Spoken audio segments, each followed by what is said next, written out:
Salut, c'est Trado, je suis content de vous retrouver pour la mise à jour de l'indice parisien. Je suis désolé de ne pas avoir été en mesure de vous fournir l'analyse hier en temps et en heure comme je le fais d'habitude. La raison en est que je donnais moi-même une interview auprès d'une sympathique communauté de traders court terme. Vous pouvez retrouver l'interview et l'adresse du site où vous pourrez éventuellement rejoindre cette sympathique communauté directement sur le blog. J'y parle de mes investissements de long terme, de court terme, etc. Si ça vous intéresse, vous connaissez le chemin à suivre.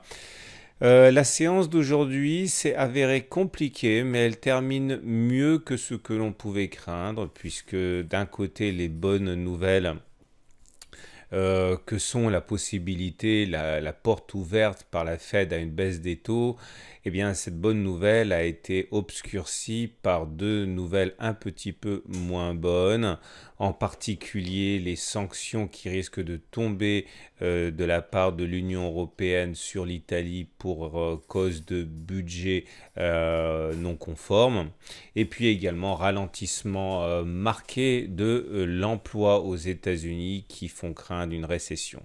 Et globalement, c'est bien, à mon avis, du côté purement technique qu'il faut chercher la raison de la progression du jour de 0,45%. Mais regardez comme c'est millimétré. On est venu mourir au contact de cette oblique descendante de résistance, noire là.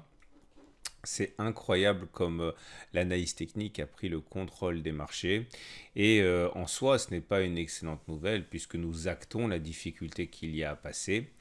Mais il s'agissait surtout d'un prétexte, à mon avis, pour combler le gap des 5250 de 5300. Et maintenant que ce gap a été clôturé, eh bien, il y a deux solutions. Soit effectivement, il est envisageable que l'on reparte vers le bas et ce comblement du gap serait en fait du plus mauvais effet.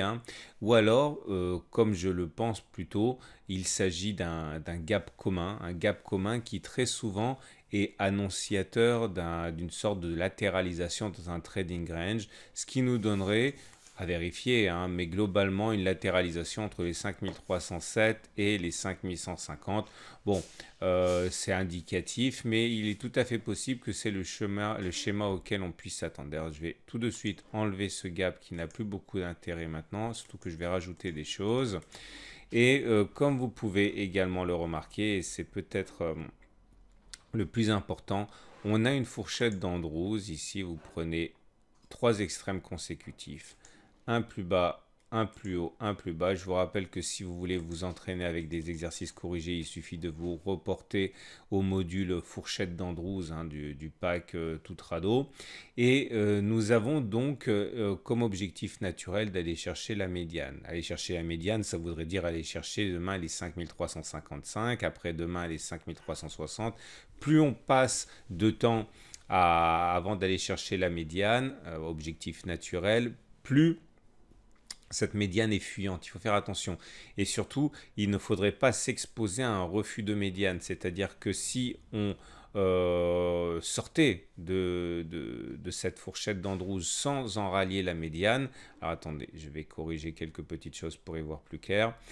Clairement, voilà, je vais enlever. Je vous rappelle que si vous voulez la même plateforme que moi, il suffit de la télécharger gratuitement sur le site, voire juste en dessous de la vidéo. L'idée, c'est que si on sort de la fourchette d'Andrews, si on casse cette ligne orange en fait, sans en avoir rallié la médiane, statistiquement, on irait chercher un contact avec la ligne pivot 1, pivot 3, et vous voyez, ce serait assez dévastateur parce que ça voudrait dire casser le support et aller chercher au moins les 5090. Donc il ne faudra pas se louper, il faut vraiment profiter de notre élan pour aller chercher cette fameuse médiane. Les Fibonacci, alors les Fibonacci nous montrent qu'on a retracé, mais ça on le savait que c'était couru. On a cassé les 23,6% d'hier et j'expliquais que beaucoup de traders maintenant viseraient les 38,2% de Fibonacci. On les a loupés aujourd'hui, mais on sent effectivement que les traders ont cherché cet objectif aujourd'hui même. On passe au chandelier japonais. Le chandelier japonais du jour n'est pas du très encourageant, mais regardez cette mèche haute là qui est assez longue nous fait clôturer dans le tiers neutre. C'est pas comme la bougie du 4 juin ni même celle du 3 ou encore du 31 qui était encourageante au regard du fait que l'on termine dans le tiers haussier. Là, on termine dans le tiers neutre, c'est un signe d'expectative et sans que ce soit évidemment baissier, on comprend que la motivation haussière n'est pas la même que sur les bougies précédentes.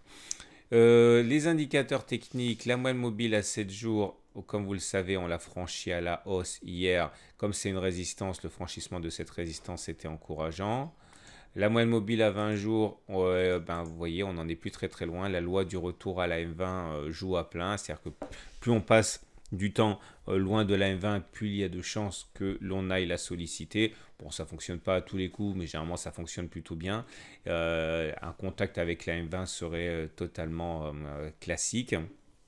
C'est les Bollinger qui m'intéressent aujourd'hui, puisque vous voyez, la Bollinger inférieure commence à se redresser. Si elle devait devenir ascendante, elle offrirait un support supplémentaire qui nous protégerait d'une nouvelle attaque baissière. De la même façon, vous voyez, comme la Bollinger supérieure descend, mais que la Bollinger inférieure est maintenant plate, on n'est plus en parallèle baissière, ce qui nous laisse un petit peu de répit au niveau de la tendance baissière. Car la tendance est toujours baissière, vous l'avez compris, on est en dessous de la moyenne mobile à 20 jours qui descend. On enchaîne comme d'habitude avec les indicateurs techniques.